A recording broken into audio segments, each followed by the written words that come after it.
Guys, अब हम लोग आ गए हैं नीट 2018 के इलेक्ट्रोस्टैटिक्स के क्वेश्चन पे। आते हैं, आगे बढ़ते हैं। यहाँ पे देखिए फर्स्ट क्वेश्चन है। क्या है question? An electron falls from rest, ठीक है, electron falls from rest through a vertical distance h in a uniform vertically upward electric field is now reversed, keeping its magnitude the same. A proton is allowed to fall from the rest in it through the same vertical distance h.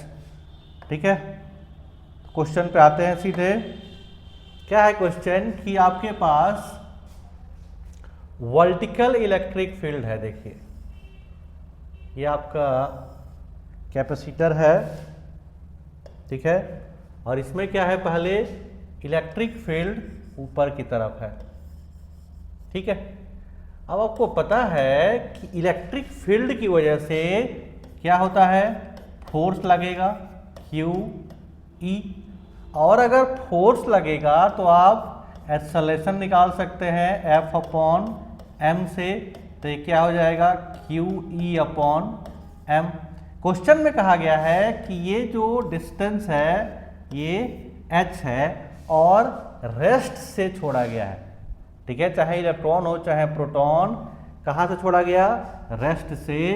तो कितना height ये travel करेगा, h equal to U T plus half A T square. U तो देखिए zero है तो ये zero हो गया, h की वैल्यू आ गई हाफ ए की वैल्यू क्या होगी, Q E upon M T square. यहां से पूछा गया है कि किसको ज्यादा टाइम लगेगा या कम टाइम लगेगा। देख लीजिए जो क्वेश्चन में आपसे पूछा गया है, time of fall of electron in comparison to time of fall of proton, ठीक है। आपको मेन टाइम निकालना है, यहाँ से t निकाल लीजिए।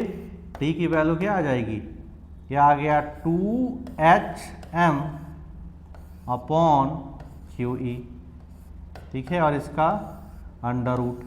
अब यहाँ ध्यान से देखिए, आप ध्यान से देखिए, यहाँ पे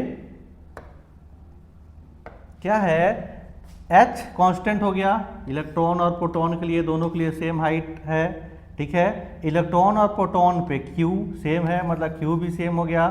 दोनों के लिए इलेक्ट्रिक फील्ड सेम है, मतलब T किस पे डिपेंड कर गया, देख लीजिए T किस पे डिपेंड कर गया, M के ऊपर, इनवर्सली प्रोपोर्शनल टू M हो गया।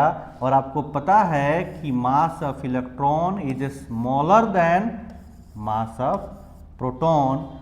तो कौन सा ऑप्शन हो जाएगा, ऑप्शन थर्ड, ठीक है। सिंपल सा क्वेश्चन था, इसमें बहुत ज्यादा कुछ नहीं था। अब आते हैं नेक्स्ट क्वेश्चन पे।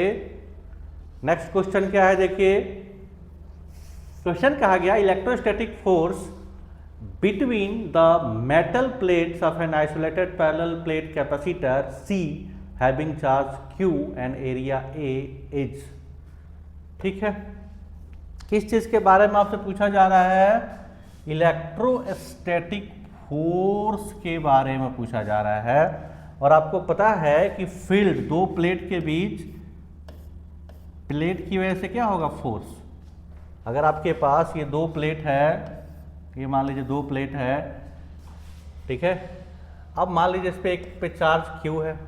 अब इस प्लेट की वजह से, इस प्लेट की वजह से पहले यहाँ पे इलेक्ट्रिक फील्ड निकाल लीजिए। तो यहाँ पे इलेक्ट्रिक फील्ड क्या आएगा, सिग्मा अपॉन 2 एप्सिलॉन नॉट। बात समझ में आ रहा है, ये आपको पहले से पता है, ये चीज हम लोग कैपेसिटर के अंदर पढ़े हुए हैं, गॉस लॉ के अंदर भी हमने पढ़ा हुआ था कि एक प्लेट की वजह से इलेक्ट्रिक फील्ड कितना होता है, सिग्मा अपॉन 2 एप्सिलॉन नॉट। अब यहाँ पे पूछा गया है कि कितना फोर्स लगेगा, तो सिग्मा क्या होता है, Q upon A 2 epsilon not.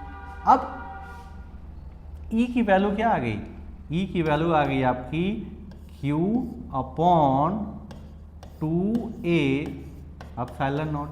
Force क्या होता है, Q इंटू ई, इसके ऊपर चार्ज Q लिया है हमने, ठीक है, इस पे Q होगा, दूसरे पे माइनस Q होगा, ठीक है। तो फोर्स की वैल्यू क्या आ गई Q, और E की वैल्यू है आपकी,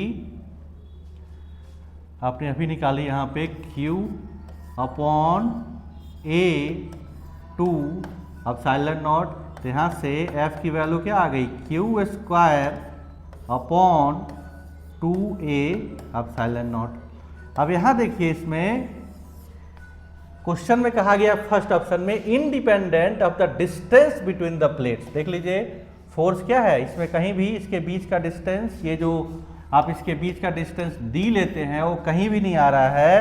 तो आप बोल सकते हैं फर्स्ट ही ऑप्शन इसका सही हो गया कि इंडिपेंडेंट क्या है, बिटवीन द डिस्टेंस। बाकी आप देख लीजिए option proportional to the square root of the distance नहीं है, लीनियरली प्रोपोर्शनल, सारे गलत हैं। ऑप्शन फर्स्ट सही।